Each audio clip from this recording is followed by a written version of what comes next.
Assalamualaikum warahmatullahi wabarakatuh. Kami dari kelompok 1. Hari ini kami akan mewawancarai Humas PMI Kota Tangerang yang bernama Bang siapa? Arif Nofrizal. Sebelumnya perkenalkan, saya Rizky Amalia Putri. Saya Tia Fauzia. Saya Amanda. Saya Randy Septian. Saya Ardi Basarudin. Kira-kira kita bakal ngobrolin apa sih? Ikutin terus keseruan kita ya. Dah. Oke, assalamualaikum warahmatullahi wabarakatuh. Waalaikumsalam. Teman-teman, sekarang kita udah sama Bang Arif Nofrizal nih, selaku Humas PMI Kota Tangerang. Bener ya, Bang? Iya, benar. Oke, boleh mohon kenalkan diri dulu? Ini madep kamera nih ya. Oke, kamera aja. Assalamualaikum warahmatullahi wabarakatuh. Salam. Ya baik, perkenalkan nama saya Arif Nofrizal. Biasa dipanggil Humas. Mohon maaf. Biasa dipanggil Arif. Saya di sini sebagai staf Humas PMI Kota Tangerang. Kurang lebih saya jadi staf Humas itu dari tahun 2021 sampai 2003, 2 tahun ya, hampir 2 tahun lah. Dan saya lebih fokusnya di bagian media sosial. Media sosial? Iya. Oke, Ya. media sosial ya? Kalau boleh tahu nih, awal perjalanan Abang sebagai humas tuh gimana sih? Apakah emang dari keluar sekolah pengen jadi humas atau gimana? Oke, awalnya kenapa saya gabung di humas ini nggak sesuai, maksudnya nggak direncanain ya, karena awalnya saya kuliah di salah satu universitas di Tangerang, deket juga sama Unis lah, tetanggaan, saudaraan, ya. Sepupu kali ya? Ya, sepupuan lah, dan rektornya juga saudaraan juga sih, temenan nongkrong lah. Jadi ceritanya di kampus saya itu ngadain donor darah. Ngadain donor darah, di situ saya ngeliat ada mobil donor darah nih di parkiran.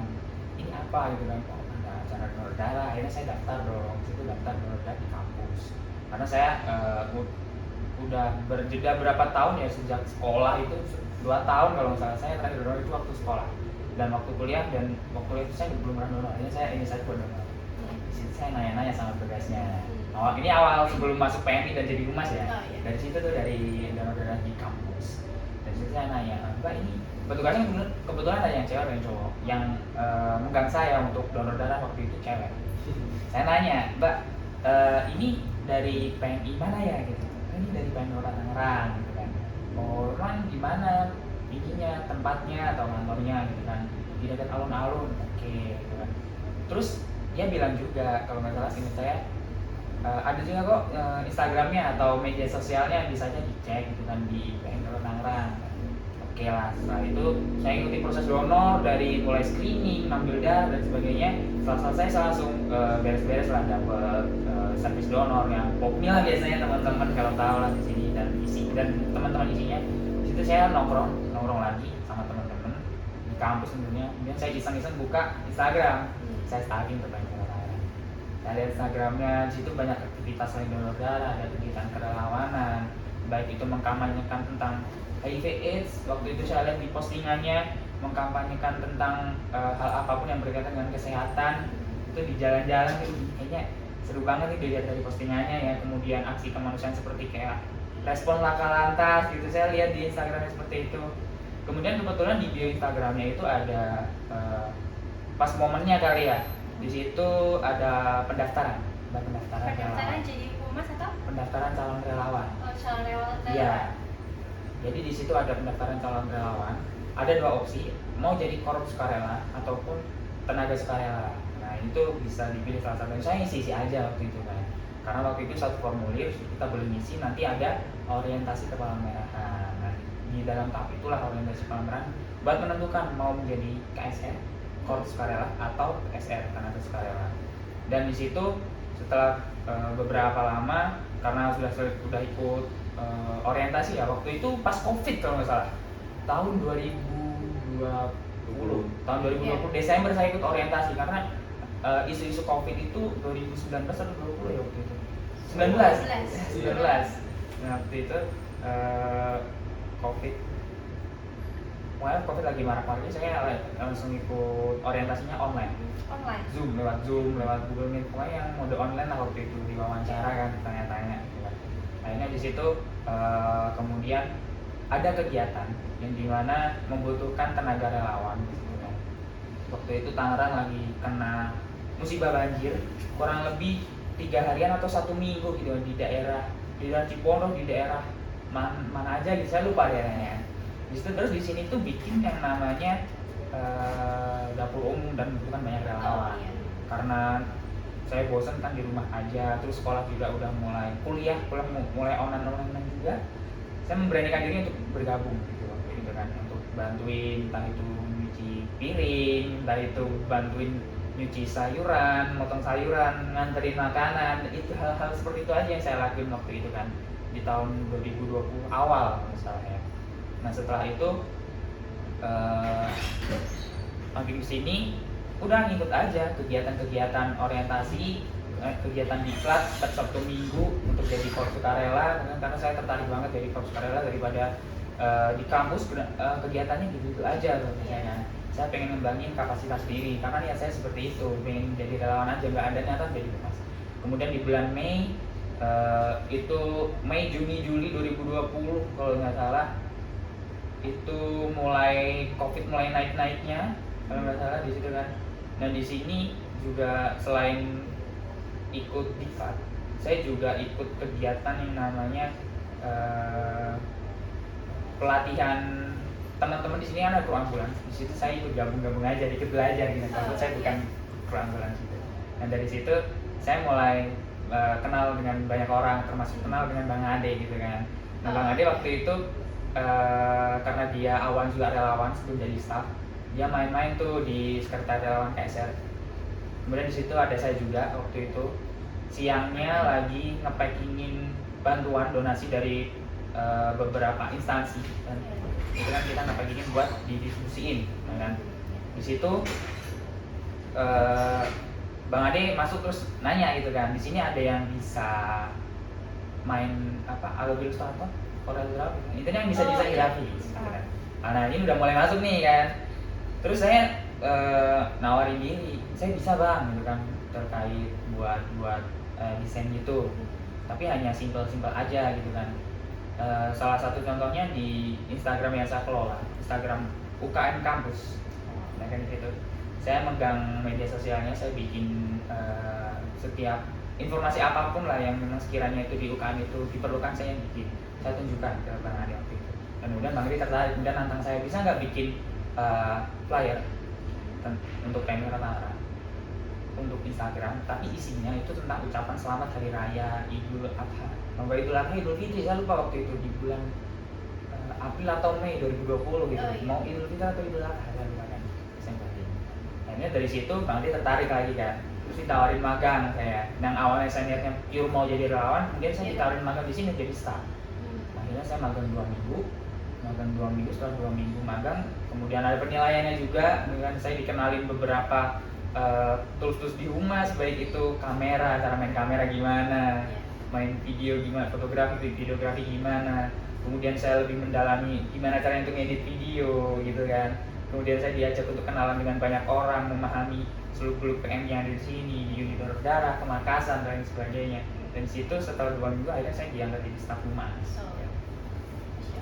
Jadi kalau boleh ditarik nih dari awal, berarti mulanya tuh dari donor darah di kampus ya bang ya? Iya, awalnya dari donor darah tuh di kampus. Habis itu ngepoin media sosialnya, terus yang menarik juga dari awal abang ngepoin PM ini udah media sosial udah aktif gitu ya? Iya. Sebelum abang join di sini memang udah aktif gitu ya? Iya, waktu itu followersnya pun udah 11 ribuan kalau nggak salah, 11 ribu sampai 12 ribu followers di PMI Kota Tangerang. PMI Kota Tangerang aja? Iya. Keren.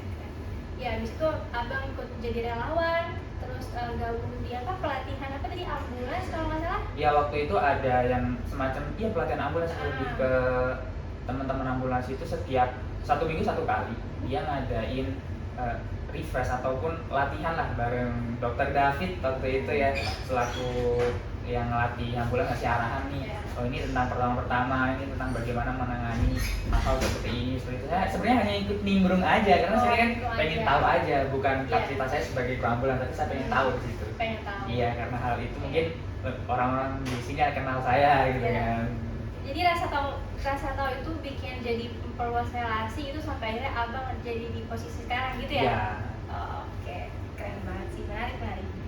Selanjutnya nih mungkin dari teman-teman yang mau nanya ke Bang Arif nih, boleh?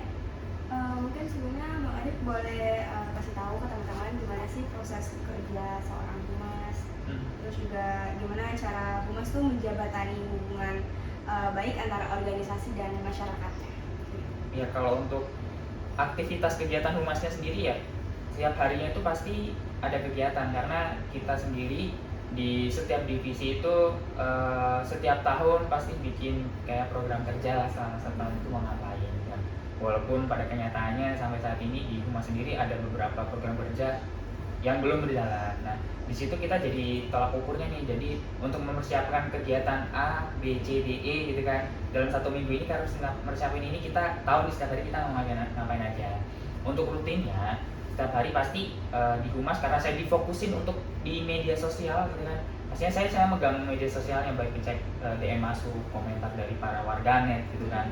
Kemudian berpikir untuk gimana caranya ada hal yang viral nih kita berusaha untuk mengikuti dia, tapi ada pesan yang tersirat di dalamnya kalau kita di PMI ya. Nah pesannya dari hal-hal yang ada di PMI ini apa yang dimasukin ke hal-hal yang viral itu gitu kan, ada cocokologinya bahasanya, kita berusaha untuk bikin hal-hal yang kayak gitu. Dibikin relate lah ya. Iya. Oke. Lanjut. Terus apa lagi tadi pertanyaan selain itu? Mungkin ada kendala yang tadi udah ya kendalanya. Terus cara mengatasinya? Tentang hubungan masyarakat Iya, dan organisasi gimana? Sebelumnya ini yang menjembatani hubungan baik nih. Oke. Iya.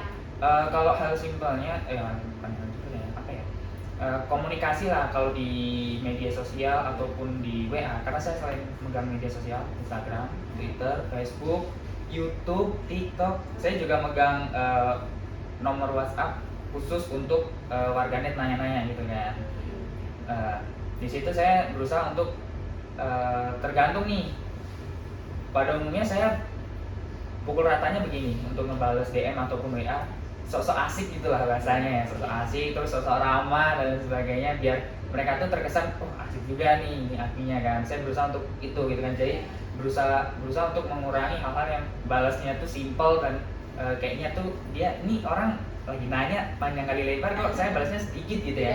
Saya berusaha untuk ngimbangin dia gitu kan. Kalau ada yang ngechat, ada yang nge-DM gitu kan, saya balas, saya kasih keterangan detailnya seperti apa gitu biar dia ada terkesan oh ini. Terus kalau bisa kasih respon. Oh iya benar.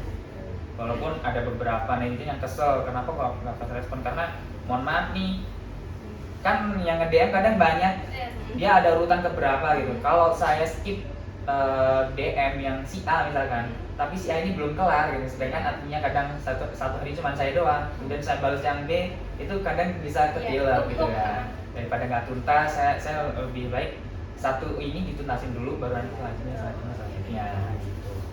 Oke. Ya. Dari Randy sendiri. Iya, oke Bang. Jadi kan Abang kan ibarat sebagai humas itu kan yang menjembatani antara PMI dengan masyarakat ya Bang. Iya. Jadi ibaratnya Abang tuh yang terjun langsung lah menghadapi masyarakat gitu. Nah, selama Abang jadi humas ini, pengalaman yang paling berkesan menurut Abang untuk sebagai penghubung antara PMI dan masyarakat itu gimana Bang? Ya pada beberapa waktu lalu kan kita di PMI Kota Tangerang sering ngadain vaksin COVID-19 gratis setiap hari Sabtu Minggu. Nah, mungkin itu salah satu pengalaman yang paling berkesan gitu kan. Karena di situ saya langsung terjun untuk ketemu masyarakat. Jadi sebelumnya kita bikin informasi terkait kegiatan vaksinasi COVID-19 di PMI Kota Tangerang setiap hari Sabtu dan Minggu. Itu di tahun berapa ya? 2021 dan sampai 2022 kalau nggak salah, atau 2020. Pokoknya di range waktu itu lah 2020 sampai 2022 kalau nggak salah. Itu kita ngadain vaksin rutin loh.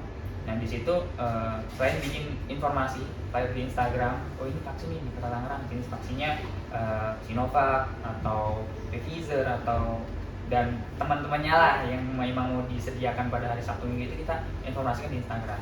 Dan di situ seperti biasanya kalau ada yang komen kita bales gitu kan, kalau ada yang nge-DM kita bales. Kemudian di waktu pelaksanaan hari hanya kita pasti ketemu langsung nih sama orang-orangnya. Di situ kita harus benar-benar full sabar, benar-benar harus jadi orang lain, benar-benar harus membawa nama instansi benar-benar karena kita pelayanan publik, kita benar-benar harus melayani masyarakat gitu kan. walaupun bagaimanapun juga nanti keadaan di lapangan kita tetap harus bisa kontrol diri gitu kan, baik dari nada bicaranya, tutur bahasanya lah, intonasi bahasa dan sebagainya, karena kita berusaha untuk tidak menyakiti orang, karena pada waktu itu memang kebutuhan untuk vaksin COVID banyak gitu kan. Apalagi ada momen dimana ketika banyak antrian, kemudian ada yang komplain gitu kan, loh saya udah ngantri dari tadi nih gitu kan, ini kita gimana dong, bisa nggak kita diduluin gitu kan, minta jalur VIP lah bahasanya gitu kan. Dan selain humas itu kan tugasnya banyak, selain saya difokusin ke media sosial, sebenarnya tupoksinya itu ada banyak, salah satunya untuk handling komplain gitu kan, menerima komplain-komplain dan kemudian kita gimana caranya nyari solusinya gitu kan. Hanya ya udah kita bicara aja saat bicara dengan baik-baik gitu kan. Oh ya, kita ngasih pengertian ke orangnya, ke beliaunya atau siapapun itu yang memang merasa pengen didahulukan gitu kan. Kita kasih pengertian aja kalau misalkan untuk kegiatan vaksinasi ini pada waktu itu memang nggak bisa untuk memprioritaskan yang prioritas, karena yang diprioritasin itu banyak, baik itu nenek-nenek, kakek-kakek pada waktu itu ya, maupun anak-anak ataupun ibu hamil gitu kan, karena mereka juga banyak yang berminat vaksin gitu kan. Jadi ada yang merasa bahwa oh saya adalah kalangan prioritas yang diprioritaskan, padahal yang diprioritaskan itu juga banyak. Jadi kita kadang gimana nih gitu kan, jadi kita kasih pengertian aja ke orang yang memang terburu-buru untuk itu, pengen dicepet-cepetin lah gitu kan, tapi dengan bahasa yang bahasa yang nggak nyakitin dia. Ataupun ketika ada kendala misalkan di COVID-19 itu dia vaksinasi, ada registrasi, administrasinya itu karena kita pelaksana lapangan dan akses untuk input data itu kan dari pemerintah, sedangkan kita hanya ngelaksanain aja nih gitu kan. Dan kadang di situ ada kejadian di mana data penerima vaksin itu tidak ada di aplikasi Peduli Lindungi pada waktu itu ya. Dan kita pun sebagai tim lapangan pun nggak tahu apa-apa, karena kita nggak ada akses untuk ke data kependudukan, kita nggak ada akses untuk ke istilahnya ke database kemasyarakatan lah gitu. Akhirnya ya kita ngasih kepengertian juga dengan, tapi sebelumnya kita juga sudah sempat di briefing terkait hal seperti ini oleh Dinas Kesehatan, bahwa ketika terjadi seperti ini coba untuk cek ke RT RW atau di kecamatannya terkait kependudukannya, apakah sudah diinputkan oleh pihak yang ada di kecamatan atau belum, karena kadang ada data yang tidak muncul. Jadi untuk masalah disuntik bisa atau enggaknya, ketika sudah lolos screening itu pasti akan diberikan vaksin gitu kan, karena udah lolos tes screening gitu kan, apakah ini sehat atau tidak, atau udah siap minum vaksin atau belum. Kalau sudah ya tinggal suntik aja, cuman kendalanya pasti di administrasinya atau di pencatatannya aja gitu kan. Ya kita kasih pengertian aja, walaupun kadang mereka ada yang kesel juga gitu. Kita berusaha untuk ngasih pengertian ke masyarakat bahwa ya kita pasti biasanya kita narik, kita minggu depan ada lagi kok, mungkin coba untuk ke kelurahan atau ke kecamatan dulu untuk ngatur ini, diperbaiki dulu dan baru kesini lagi gitu. Atau jika untuk hal lain yang misalkan kita mau ningkatin kepercayaan masyarakat nih, nah misalkan udah suntik tapi datanya belum terinput, ya udah kita sertakan nomor telepon atau penanggung jawab orang yang pada saat waktu itu petugas lapangan buat ditemuin di minggu selanjutnya. Nah itu yang harus tanggung jawab nih untuk membantu terkait perbaikan datanya, walaupun itu bukan tupoksi kita nih, tapi kita berusaha untuk ngarahin, oh bu telepon 119 ya, nanti arahnya ke sini gitu kan. Kita bahkan sampai seperti itu gitu untuk menunjukkan bahwa kita peduli nih sama masyarakat gitu kan, kita memang mau nolongin, kita memang mau membantu aja gitu loh. Dan kita nggak mau biaya apapun pada waktu itu. Dan pada waktu itu kalau nggak salah kita hanya diberikan akses untuk input data di Peduli, dan kita hanya diberikan pada waktu itu vaksin aja, dan untuk biaya operasionalnya pun dari PMI. Iya, jadi kita memang pure untuk membantu masyarakat dari hal itulah. Mungkin salah satu contoh di mana humas itu memang harus bisa untuk bahasanya ngayongin lah, itulah bahasanya gitu. Jangan sampai ada yang komplain terus kita nggak bisa ngasih solusi terkait hal permasalahan itu. Itu sih yang berkesan ya saya. Kira-kira ada lagi nggak sih bang, apa yang dipersiapkan oleh abang nih sebagai seorang humas untuk dari acara PMI, atau ada event apa dari PMI itu yang sedang dipersiapkan? Kalau dalam waktu dekat ini sebenarnya kan saya tadi sempat bilang untuk program kerja dalam 1 tahun ke depan ini pasti ada, baik di humas maupun di divisi lain. Jadi di humas ini selain dia punya program kerjanya sendiri, pasti membantu kegiatan atau aktivitas yang ada di divisi lain gitu kan, baik di SDM, divisi penanggulangan bencana. Ketika mereka pun ada aktivitas, humas pun berperan di situ, baik menginformasikan terkait kegiatan, mendokumentasikan maupun mempublikasikannya gitu kan. Kurang lebih sih kita menyesuaikan aja gitu kan. Untuk kegiatan pasti ada gitu kan. Untuk ya rutinnya pasti kegiatan ya donor darah gitu kan. Dan kegiatan rutin lainnya itu kita tergantung dari humas sendiri dan divisi-divisi lain sih, kita mau kegiatan acara apa gitu pasti diinformasikan di situ. Dan persiapan di humas sendiri ya itu paling kalau memang ini diperlukan untuk dibikin kayak semacam flyer, ya saya sebagai bagian humas yang fokus di media sosial dan bikin visualisasi atau desain grafisnya, ya saya berusaha untuk nyiapin itu gitu. Kira-kira apa sih benefit dari seorang menjadi humas bagi Bang Arif? Kalau untuk benefitnya yang saya dapetin sekarang pastinya saya kenal banyak orang. Saya kenal banyak orang itu seperti teman-teman media. Karena walaupun saya fokus di media sosial, saya juga diajakin Bang Ade untuk ketemu teman-teman media publikasi gitu, untuk rilis berita. Kayak pokoknya teman-teman portal yang punya akses untuk portal berita, wartawan bahasa gitu kan. Dan saya kenal banyak dengan wartawan yang ada di Kota Tangerang gitu kan. Kemudian kenal juga dengan banyak orang, dengan banyak masyarakat, kemudian kenal juga dengan staf dan yang ada di sini semuanya. Pokoknya kita tuh harus tahu semuanya lah gitu kan, karena berkaitan dengan PMI juga. Salah satunya itu yang dapat relasi yang banyak. Oke, terakhir ya, boleh dong kasih tips nih buat atau motivasi buat para kita nih pemuda biar tertarik jadi humas itu gimana? Oke, sebenarnya ini relatif sih ya menurut saya, karena saya sendiri masuk di humas kan tanpa rencana gitu kan, tahu-tahu diajak aja kemudian saya hayu gitu kan. Karena saya punya hobi sendiri, yaitu hobi ya itu ngoprek-ngoprek tentang desain gitu kan, tentang visualisasi. Dari hobi saya itu sendiri, saya diminta untuk membantu aktivitas kehumasan yang ada di PMI Kota Tangerang. Jadi mungkin buat teman-teman fokus ke satu hal yang teman-teman sukain dulu nih. Apakah yang di kegiatan teman-teman jurusan apa teman-teman?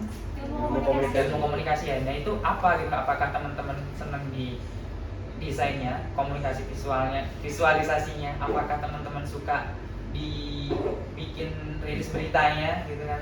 Apakah teman-teman suka bikin konten informatif gitu kan?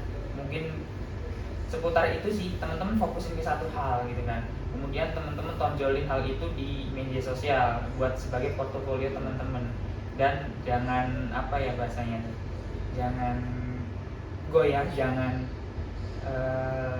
terganggu dengan hal lain yang baru yang sekiranya teman-teman ternyata lebih asik yang ini deh, nggak mau yang sekarang gitu kan. Menurut saya itu adalah hal yang bikin buyar konsentrasi dan nggak ada hasilnya nantinya. Yang penting sih konsisten terhadap satu hal seperti yang saya bilang tadi.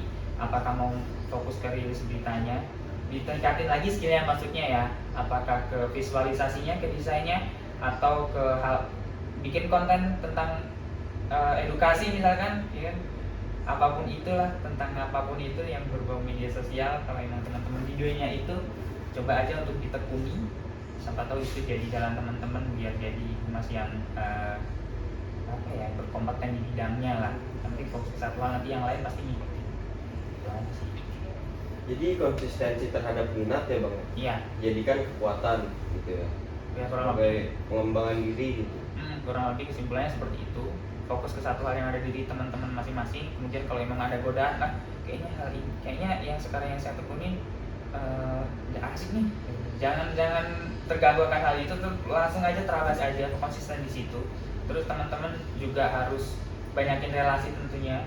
Jangan hanya di kampus aja. Kayak yang saya lakuin pada waktu itu, iseng-iseng aja gitu kan, ikut kegiatan hal apapun dan gak ada niatan untuk jadi staf humas, ternyata bisa jadi hal yang berkaitan dengan humas gitu. Oke, kita udah sampai di pembicaraan terakhir. Nih menarik banget ya, banyak banget pelajaran yang bisa kita ambil. Pesan dari Bang Arif tadi, kita harus fokus sama satu hal ya Bang ya. Iya. Kita harus tingkatin skill. Jadi ya, jadi apa? Ya jadi itulah. Semoga apa yang menjadi obrolan kita hari ini bisa kita ambil manfaatnya. Terus buat teman-teman yang mungkin tertarik di bidang humas, boleh banget nih tingkatin lagi skillnya ya. tingkatin lagi skillnya, terus perbanyak relasi juga dari sekarang ya Bang ya. Iya. Oke. Terus juga buat teman-teman boleh banget langsung di follow Instagram apa Bang? PMI Kota Tangerang. PMI Kota Tangerang. Bakal banyak banget mungkin event-event yang seru yang bisa kita ikutin selanjutnya di sini. Bakal ketemu juga sama Bang Arif nih. Terima kasih ya Bang atas waktunya. Udah bantu tugas kita juga. Terima kasih teman-teman udah menonton. Sampai jumpa di video selanjutnya. Assalamualaikum warahmatullahi wabarakatuh. Waalaikumsalam. Oke. Yeah. Assalamualaikum warahmatullahi wabarakatuh. Halo semuanya. Kali ini kita lagi bersama narasumber kedua, yaitu Humas Kelurahan Poris Jaya, Kota Tangerang. Sebelumnya mungkin Bapak boleh memperkenalkan diri terlebih dahulu biar semua teman-teman tahu gitu. Nama saya Nurjan, sebagai Sekretaris Kelurahan Poris Pelawat yang sekaligus sebagai humas di Kelurahan Poris Pelawat ini. Saya sebagai humas itu sejak Februari sampai sekarang, dan pada awalnya kami dalam perjalanan kami sebagai humas ini, yang pertama saya mendekatkan, beradaptasi, bersilaturahmi dengan RT RW, tokoh masyarakat, kepada serta pemuda-pemudi yang ada di Kelurahan Poris Jaya ini, dan itu kami saling bergaul, ya bermuajahah lah kepada tokoh masyarakat dan pada masyarakat sekitarnya. Jadi selama menjadi humas dan menangani banyak kasus yang berhubungan dengan masyarakat langsung, boleh disebutin nggak pasal itu yang paling berkesan dan kenapa? Yang pertama, kendala masalah warisan. Yang kedua, permasalahan kebersihan. Kira-kira ada nggak sih yang dipersiapkan Bapak nih sebagai humas ya dalam waktu dekat ini? Kayak persiapan untuk mungkin cara mengatasi apa permasalahan yang enak, atau mungkin ada program apa gitu yang mau dipersiapkan dalam waktu dekat ini? Karena program-program yang ada di Poris Jaya ini yaitu kelurahan yang nyaman dan bersih. Selanjutnya, apa sih benefit dari seorang humas ini, Pak? Bisa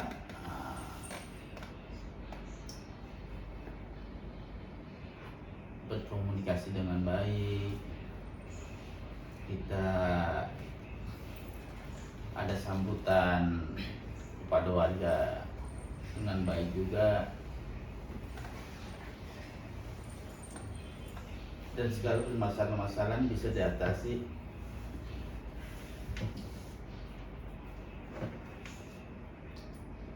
dapat, yang misalkan permasalahan-permasalahan di warga itu bisa diatasi dengan baik. Mungkin terakhir kali ya Pak, bisa dikasih kasih tips gitu atau motivasi buat orang-orang biar mungkin tertarik untuk jadi humas gitu, kayak motivasinya apa gitu? Ya, satu motivasinya ya satu percaya diri, ya keberanian, dan dapat membuat inovasi-inovasi yang baik atau nasihat-nasihat yang baik kepada masyarakat. Meningkatkan skill buat untuk menjadi humas itu perlu nggak Pak? Bisa, perlu juga. Kira-kira skill apa sih yang diperlukan, kayak mungkin lebih mendalami komunikasi atau kamera atau apa gitu, skill yang kayak gimana? Ya,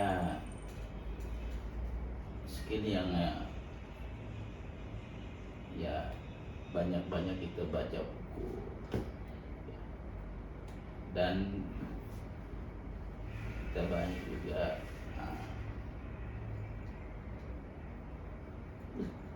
pergaulan di masyarakat.